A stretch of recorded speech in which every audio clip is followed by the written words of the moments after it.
Capítulo 14. La muerte de Enrique. Había pasado alrededor de un año de estadía en la finca. Contaba alrededor de 12 años de edad.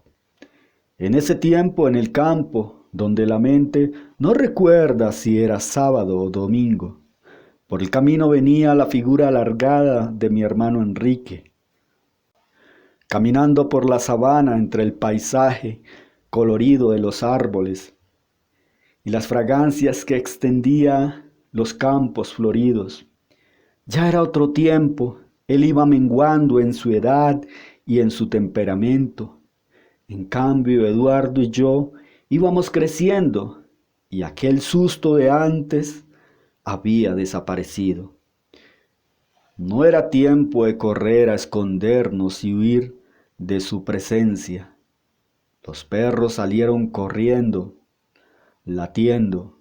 Los patos asustados se lanzaron a la laguna y las truchas se escondieron en el fango de la laguna. Hola chicos, ¿cómo están de grandes? Buenas tardes, Enrique, contestamos como en coro. Mi madre dijo, da gusto verte, hijo. Enrique, sí, hace ratos que no nos vemos, madre. Mi madre le dijo, siga y ponte cómodo mientras te tomas una limonada. ¿Y cómo anda todo por allá? Enrique dijo, bueno, ahí van marchando las cosas, ahí van marchando las cosas. Entonces mi madre volvió a preguntarle, ¿cómo va con las siembras? Enrique contestó, este año ha sido bueno, muy bueno. Así continuó el diálogo sentados alrededor de la mesa del comedor. Por primera vez sentí que este hombre era de carne y huesos. Su voz era calmada y tenía un aire de reflexión que me daba tranquilidad para seguir sentado cerca de él. La tarde iba declinando y cuando menos pensamos ya se estaba oscureciendo y la luz débil de las espermas proyectaban las sombras en las paredes.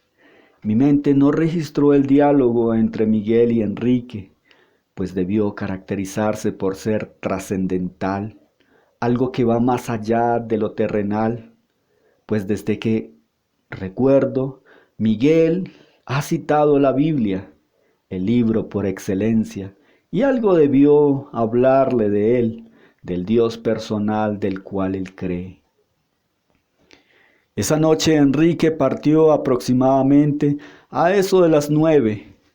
Se despidió dando la mano en señal de amistad, algo que nunca había hecho. Esa semana recibimos noticias que Enrique estaba herido en el hospital en la ciudad de Manizales. Trataré de contarles sin ser testigo presencial y además nunca quisimos indagar a profundidad para llegar a la verdad. Hay veces que es mejor así. Solo nuestra mente registró las primeras versiones y es lo que les quiero contar. Como ya es sabido, Enrique era de esos hombres que son como la lámpara de Aladino, que con solo frotarlo se les sale el genio. Por ser colérico, discutía y golpeaba a su mujer de vez en cuando. Yo no quiero disculparlo o aprobar su conducta. Tampoco pretendo decir que era tan buena persona o que había cambiado en los últimos días. Cuentan que Enrique ya estaba amenazado por un cuñado que le mandó a decir: deja a mi hermana y lárguese de la vereda, o si no se las verá conmigo. Enrique llegó a casa del trabajo, como de costumbre, cansado. Ya era demasiado oscuro. Así regresaba del trabajo este hombre, ya que se exprimía hasta las últimas gotas de sudor. Es que mi hermano trabajaba como una bestia, o mejor dicho, como una mula arriada por un amo inmisericorde. y su vida era el trabajo y más trabajo. Ya era extremo, enfermizo. Su actividad en el trabajo era hasta consumirse toda su energía de su vigor cuerpo, trabajar y trabajar todo el tiempo, y además no podía soportar ver a alguien sentado descansando, reflexionando o contemplando el tiempo. Enrique nunca vio la vida por los sentidos, no tuvo tiempo para sí mismo y mucho menos para los demás. Fue una máquina de esfuerzo físico. Trabajó poniendo toda su voluntad y esclavizado a la ardua tarea de hacer producir la tierra. En la discusión de Enrique y su cuñado al llegar a casa, nos contaron lo siguiente. El cuñado: ¿qué haces todavía aquí, Enrique? Enrique: yo no le como cuento a nadie. La esposa: estoy cansada de usted y quiero que se largue de mi casa. Enrique: mujer, los trapos sucios se lavan en casa. El cuñado: por ser el hermano tengo derecho de sacarte, aunque sea a las buenas o a las malas. La esposa: sí, Enrique, vete. Enrique: mujer, todas las parejas tienen inconvenientes y este lo podemos solucionar.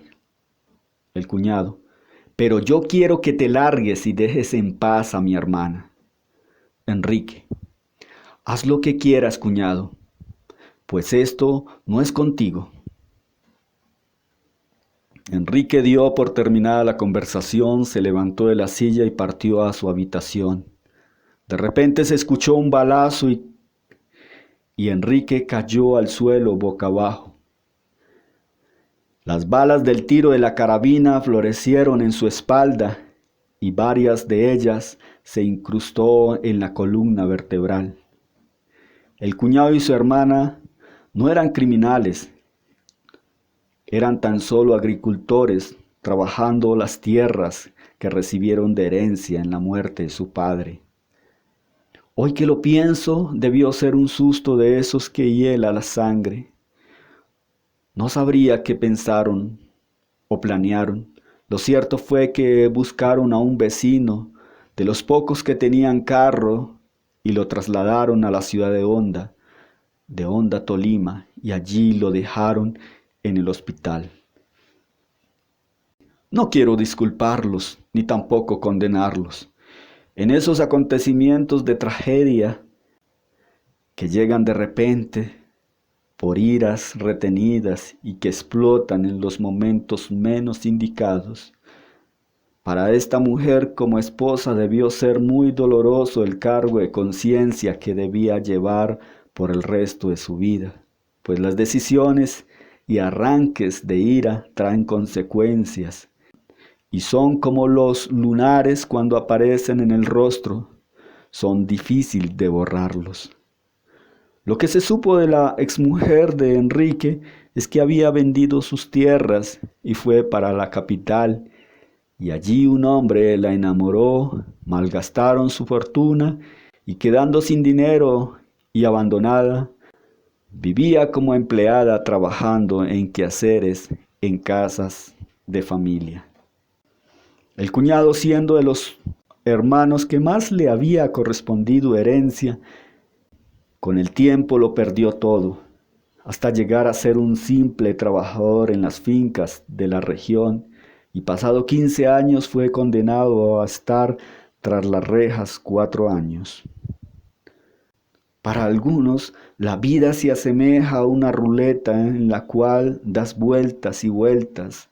En ocasiones llegas a parar en la fortuna, otras veces te encuentras en la casilla de no poseer nada, y en el peor de los casos, aún lo que tienes se te será quitado.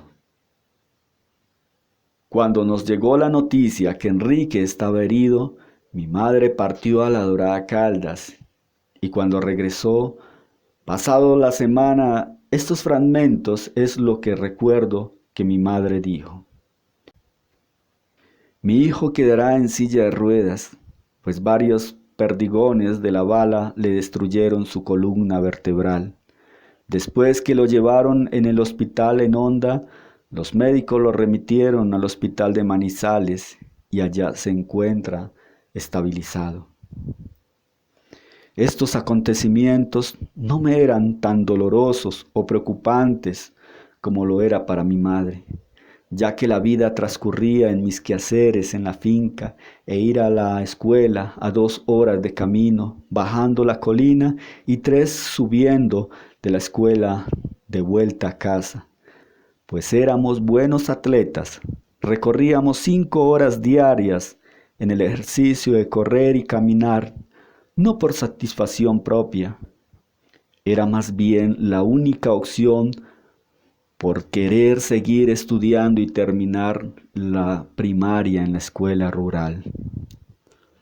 Para mi madre, esta situación de Enrique le enfermaba el alma, pues en esta historia el hijo mayor era Enrique, se asemejaba a la parábola del hijo pródigo, por el cual mi madre sentía un profundo amor, de esos que amargan y destrozan el corazón.